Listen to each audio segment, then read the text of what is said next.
तो देखो आज हम लोग का class 12 semester 3 costing and taxation का जो पहला टॉपिक हम लोग कर रहे थे कॉस्ट ऑफ लीवर का कॉन्सेप्ट ऑफ लीवर, तो उसका आज हम लोग का डे 3 है, थर्ड एंड लास्ट क्लास। ये थ्योरेटिकल टॉपिक है, थ्योरेटिकल चैप्टर था। 2 क्लास ऑलरेडी हम लोग कर लिए हैं, ये थर्ड क्लास है और ये टॉपिक आज हम लोग का हो जाएगा कंप्लीट। ठीक है, requisites of a good time booking system.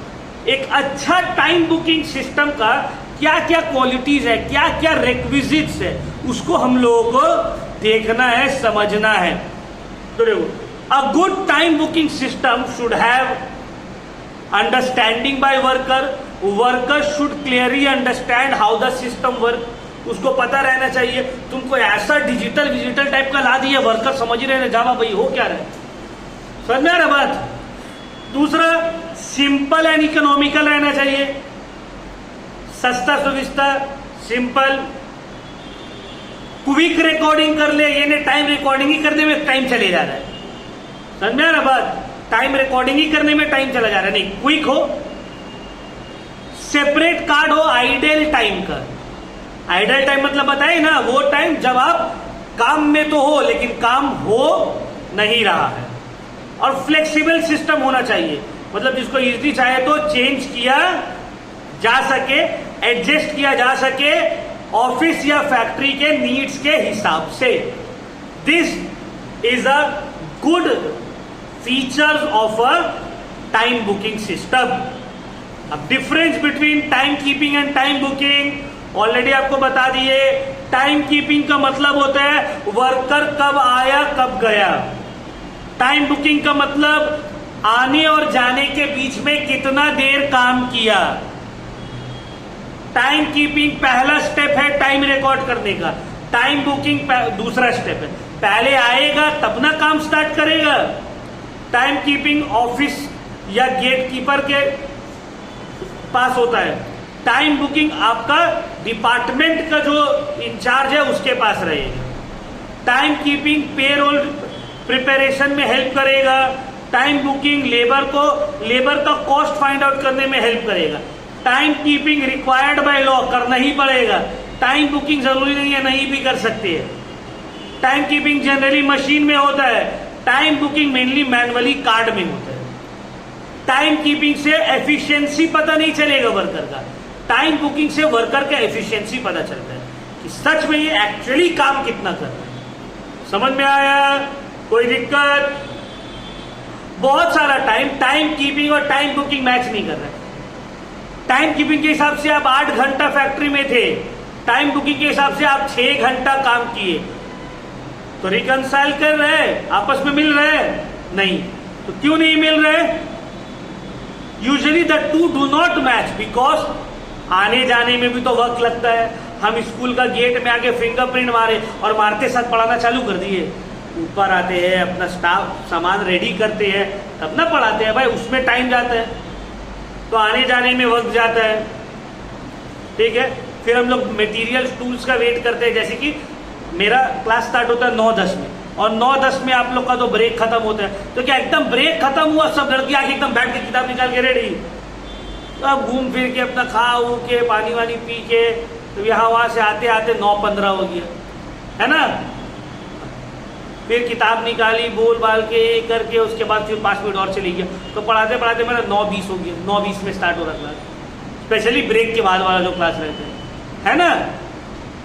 फिर बहुत सारा टाइम मशीनरी ब्रेकडाउन हो गया, हम जो मशीन में काम कर रहे हैं ब्रेकडाउन हो गया, उसमें प्रॉब्लम हो गया, गड़बड़ हो गया, तो हम बैठ गए, लाइन चला गया, अब बैठ गए।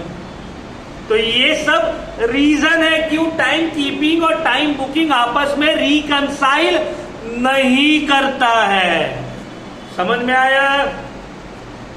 नेक्स्ट सर, आइडल टाइम का क्या मतलब है? What do you mean by idle time? हाँ ठीक जी, what do you mean by idle time? Sir, idle time का मतलब होता है time spend by the worker in the work place but not doing the work. काम कर रहे हो, वर्क प्लेस में हो बट काम कर नहीं रहे, ठीक है। Idle time is the time for which a worker is paid but no production is done. Idle time is equal to time keeping minus time booking. ठीक है, मेरा घर में बहुत सारा ऐसा लोग है जो ऐसे ही करते हैं. घर का काम नहीं, बोल नहीं सकते, नहीं सब लड़ाई झगड़ा हो जाएगा. ठीक है, तो वो लोग का आइडल टाइम बहुत ज़्यादा है. सेम काम हम घर का करते हैं, आधा घंटे में हो गया. सामने वाला पार्टी कर रहा है 1.5 घंटा, पता नहीं क्या कर रहा है भाई. In simple words, it is the lost time of labor during the working hour. When the worker is present but not doing productive work, it increases labor cost, causes loss to the employer.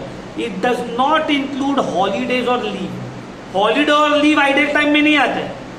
Idol time में आएगा आप हो but आप नहीं हो.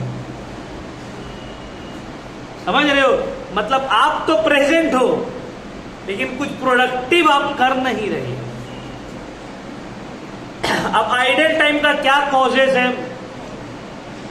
अब देखो, idle time को क्लासिफाई किया जा सकता है 2 पार्ट में.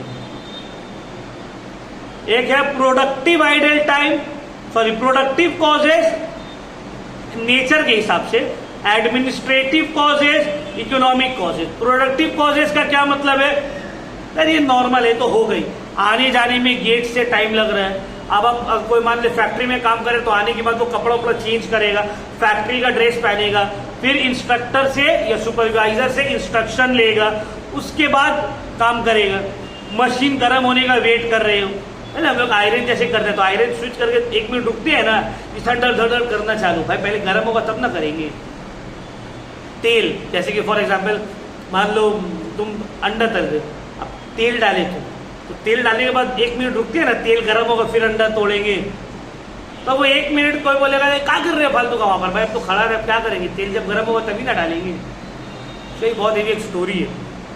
मेरी एक क्लासमेट थी, जिंदगी में आज तक कुछ काम नहीं किए, सिर्फ खाई और सोई है.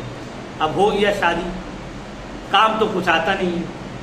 हम लोग का ग्रुप का ही है, मेरे रिलेशन में भी है, साली भी लगी मेरी, सिस्टर इन लॉ भी, हम लोग साथ में क्लास करते थे. उसका शादी हुआ, ससुराल गई अपना वो, तो बात होने लगी बहुत बेइज्जती हो गई मेरा. ये बोला क्या बेइज्जती हो गई? अरे मेरी सास ने हमको अंडा तलने बोली, तो हमको बोली अच्छा तुमको पता था कि कड़वा तेल डालने के बाद जब गर्म होगा तभी अंडा तोड़ा जाता है, नहीं तो उसमें बदबू आ जाता है तेल का. अब बोला हाँ तो होता है. तो रिफाइंड तेल में तो जनरली क्या होता है, तुम अगर संगे संग भी अंडा तोड़ दोगे तो कोई प्रॉब्लम नहीं होती. बट जो सरसों का तेल है, उसको हम लोग कड़वा तेल बोलते हैं, कच्ची खानी जो तेल है, तो उसमें क्या होगा तुमको पता ही होगा, तुम लोगों को है ना, कि उसको गर्म करना पड़ता है. पहले जब धुआं उठेगा उसके बाद अंडा तोड़ा जाता है, जब वो गर्म हो जाए. अदरवाइज उसमें जो है स्मेल आने लगेगा तेल का. वो बोली हमको तो पता नहीं था, हम तोड़ दिए, उसका तेल दिए, कितना हमको सुनाने लगी बात. फिर बोला हाँ ठीक है चलो कोई बात नहीं. फिर बोली क्या कंजूस फैमिली में शादी हुआ, बोल आज के डेट में भी सरसों तेल से खाना बना रही है. हम लोग के घर में तो रिफाइंड तेल बनता है. हम बोला बहन रिफाइंड तेल से ज़्यादा महंगा सरसों का तेल है. मतलब उसको ये भी नहीं पता कि सरसों का तेल रिफाइंड तेल से महंगा आता है. समझ में आ रहा है? तो पढ़ाते पढ़ाते याद आ गया वो इंसिडेंट, बता दिए तुमको. ये सब बेइज्जती मत कराओगे, घर से काम हम सीख के जाओ. सामने वाले आदमी को बहुत परेशानी हो जाती है, तो बेचारा कुछ बोल नहीं सकते हैं, क्या बोलेगा. जितना भी लड़की लोग वीडियो देख रही है, भाई खाना वाना बनाने को सीख के जाओ. किसी का फिर बरदुआ मत लो, बहुत तकलीफ होता है. समझ सकते होगे तुम लोग क्या बोलना चाह रहे हैं हम. देखो मशीन वार्म अप टाइम, उसमें तो आइडल टाइम हो गई भाई. मशीन ब्रेकडाउन हो गया, रिपेयरिंग का टाइम, पावर फेलियर, लाइन चला गया. ठीक है, तो ये सब में लंच ब्रेक, टी ब्रेक, ये सब प्रोडक्टिव कॉजेज है ना भाई. आप लंच ब्रेक लोगे, खाने के बाद अब आओगे और आप ताबड़तोड़ काम करोगे, पेट भरा हो रहेगा, है ना. एडमिनिस्ट्रेटिव कॉजेज हो सकता है आइडल टाइम का, जैसे कि फॉर एग्जाम्पल प्लानिंग सही से नहीं हुआ, लेबर लोग स्ट्राइक में चला गया, मैनेजरियल डिले ले रहा है डिसीजन लेने में. ठीक है, फंड्स नहीं है मॉडर्न मशीन के लिए, रॉन्ग मशीन परचेज हो गया, अंडर यूटिलाइज किया जा रहा है कैपेसिटी को. तो ये सब एडमिनिस्ट्रेटिव कॉजेज है. एडमिनिस्ट्रेशन सही से इस्तेमाल नहीं कर पा रहा है. फिर आता है इकोनॉमिक कॉजेज. इकोनॉमिक कॉजेज मतलब मार्केट स्लो चल रहा है, डिमांड नहीं है प्रोडक्ट का, गवर्नमेंट रेस्ट्रिक्शन लगा दिया है, सीजनल प्रोडक्ट है, आइसक्रीम ठंडा में कौन खाएगा, वैसे अभी गर्मी है तो जैकेट का डिमांड तो कम रहेगा, तो जैकेट वाला लोग उतना प्रोडक्शन तो नहीं करेगा, तो आइडल टाइम उन लोग का ज्यादा ही रहेगा। तो ये हो गया इकोनॉमिक कॉजेज। अकरेंस के हिसाब से अगर देखा जाए आइडल टाइम दो तरह का, internal causes and external causes. Internal causes मतलब फैक्ट्री के अंदर में मशीन ब्रेकडाउन हो गया, पावर फेलियर, काम के लिए वेट कर रहे, एक्सीडेंट हो गया, रॉ मटेरियल के लिए वेट कर रहे, इंस्ट्रक्शन के लिए वेट कर रहे, टूल सेट करने में टाइम जा रहा है, ये सब इंटरनल कॉजेज है आइडल टाइम का। अब एक्सटर्नल कॉजेज मतलब जो फैक्ट्री के बाहर हो रहा है, फैक्ट्री वाला को उसमें कंट्रोल नहीं है, रिसेशन आ गया, मंदी आ गया, सीजनल प्रोडक्शन है, रॉ मटेरियल का शॉर्टेज चल रहा है, जैसे भी गैस सिलेंडर का शॉर्टेज चल रहा था, है ना, क्या सुने होंगे, ईरान और इजराइल का वॉर की वजह से गैस सिलेंडर का शॉर्टेज होने लगा, स्किल्ड वर्कर का शॉर्टेज है, फ्यूल का शॉर्टेज है, तो ये सब एक्सटर्नल कॉजेज, आप कुछ कर नहीं सकते हो। तो key idea to remember, idle time is unproductive but paid, काम नहीं हो रहा है बट पेमेंट उसका दिया जा रहा है। It should be recorded, analyse and controlled to reduce labour cost, ठीक है ना। On the basis of normality, एक होता है नॉर्मल आइडल टाइम, दूसरा होता है एब normal idle time. Normal idle time मतलब वो आइडल टाइम जो कि अनअवॉइडेबल है, जिसको आप अवॉइड नहीं कर सकते हो, जैसे कि फैक्ट्री गेट से लेकर फैक्ट्री के वर्किंग प्लेस तक पहुंचना, मशीन गर्म होने में जो टाइम जा रहा है, फिर तुम्हारा tea break, lunch break, maintenance work, ये सब जो है ये सब नॉर्मल आइडल टाइम है, होगा ही होगा, रोका नहीं जा सकता। एब नॉर्मल आइडल टाइम जो कि अनएक्सपेक्टेड है और अवॉइडेबल है, जैसे कि unexpected fire, flood, earthquake, unexpected, तुम तो सोच के नहीं रहते हो, हाँ अगला तारीख को, अगला महीना का 10 तारीख को जो है आग लगेगा, तो उसके लिए प्रिपेयर हो। रमजान का 10 तारीख को तो भूकंप आ गया, तो ऐसा कोई सोचता है नहीं, अनएक्सपेक्टेड। फिर अवॉइडेबल, स्ट्राइक हो गया, लॉन्ग टर्म पावर फेलियर हो रहा है, मशीन ब्रेकडाउन हो जा रहा है बार बार, रॉ मटेरियल का शॉर्टेज हो रहा है बार बार, इंस्ट्रक्शन में डिले हो रहा है बार बार, ये सबको अवॉइड किया जा सकता है। On the basis of controllability, controllable idle time, uncontrollable idle time. Controllable idle time जिसको कंट्रोल किया जा सकता था, इंस्ट्रक्शन के लिए वेट करना पड़ रहा है, पुअर प्लानिंग है, एडमिनिस्ट्रेशन में डिले हो रहा है, ये सबको कंट्रोल किया जा सकता है। अनकंट्रोलेबल, नेचुरल डिजास्टर, मार्केट में रिसेशन आ गया, गवर्नमेंट को रेस्ट्रिक्शन लगा दिया, ये अब कैसे कंट्रोल करोगे, ठीक है ना। अब control of idle time,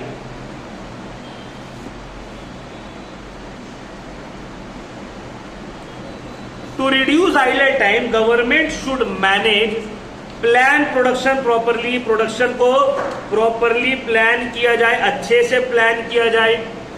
ensure timely supply of materials, सही से मटेरियल सप्लाई किया जाए, टाइम के हिसाब, मतलब जब जरूरत है उस वक्त टाइम में आपको मिल जाना चाहिए। नेक्स्ट, मेंटेन मशीन, मशीन को मेंटेन किया जाए, वक्त में एकदम मेंटेनेंस हो, ठीक है। मैन पावर को एफिशिएंटली यूज किया जाए, आइडल टाइम का रिस्पॉन्सिबिलिटी फिक्स किया जाए, आइडेंटिफाई करे कौन सा डिपार्टमेंट रिस्पॉन्सिबल है, करेक्टिव एक्शंस लिया जाए, ठीक है। अब देखो treatment of idle time, normal idle time तो सर प्रोडक्शन कॉस्ट का पार्ट बन जाएगा, आने जाने का टाइम लग रहा है, मशीन गर्म होने में टाइम लग रहा है, ये सब में तो कुछ किया नहीं जाएगा, ये कॉस्ट का, प्रोडक्शन कॉस्ट का पार्ट बनेगा normal idle time. Direct workers cost is included in direct wages, indirect worker का treated as factory overhead, normal idle time, और दोनों ही प्रोडक्शन का कॉस्ट बनेगा। Abnormal idle time not treated as production cost, shown separately in costing P L, याद रखना ये line यहां तक, normal idle time production cost का पार्ट बनेगा, abnormal idle time costing PL में चला जाएगा। Got it? अब देखो आइडल फैसिलिटी या आइडल कैपेसिटी किसको बोलते हैं? एक है ideal time versus ideal capacity और आइडियल फैसिलिटी। आइडल टाइम तो आपको पता है, आइडल कैपेसिटी का मतलब है जितना कैपेसिटी से काम करवा दिया जा सकता है खाली है। जैसे देखो मेरा बेंचेस कुछ अब खाली है, ठीक है, तो ये आइडल कैपेसिटी। समझ में आ रहा बात? मतलब इसमें बच्चा जैसे वो रूम खाली है तो ये आइडल कैपेसिटी, वहां पे भी क्लास करवाया जा सकता था लेकिन आप करवा नहीं रहे हैं, इसको बोलते हैं आइडल कैपेसिटी। क्या बोलते हैं? Idle capacity. आइडल टाइम में वर्कर खाली है, आइडल कैपेसिटी में मशीन खाली पड़ा हुआ है, जगह खाली पड़ा हुआ है। समझ में आ रहा है बात? आइडल टाइम में टाइम लॉस्ट हो रहा है, आइडल कैपेसिटी में कैपेसिटी लॉस्ट हो रहा है। तो फाइनल की line for exam, normal idle time unavoidable included in cost, abnormal idle time avoidable charge to costing. ठीक है, अब आते हैं पेरोल डिपार्टमेंट। क्या मतलब है सर पेरोल डिपार्टमेंट का?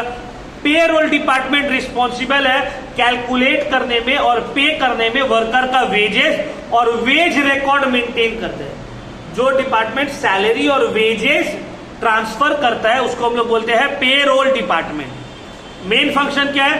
मेंटेन करेगा सबका जॉब का रिकॉर्ड, डिपार्टमेंट वेज रेट हर वर्कर का वेरीफाई करेगा, टाइम कार्ड से टाइम को वेजेस कैलकुलेट करेगा ईच वर्कर का, पेरोल प्रिपेयर करेगा, वेज शीट प्रिपेयर करेगा डिपार्टमेंट वाइज, मेंटेन करेगा परमानेंट पे रिकॉर्ड और फिर अरेंज करेगा फंड ताकि वेजेस को डिस्ट्रीब्यूट किया जा सके।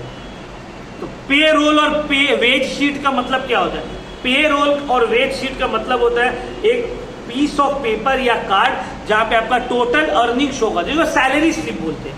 सैलरी स्लिप सुने हो ना?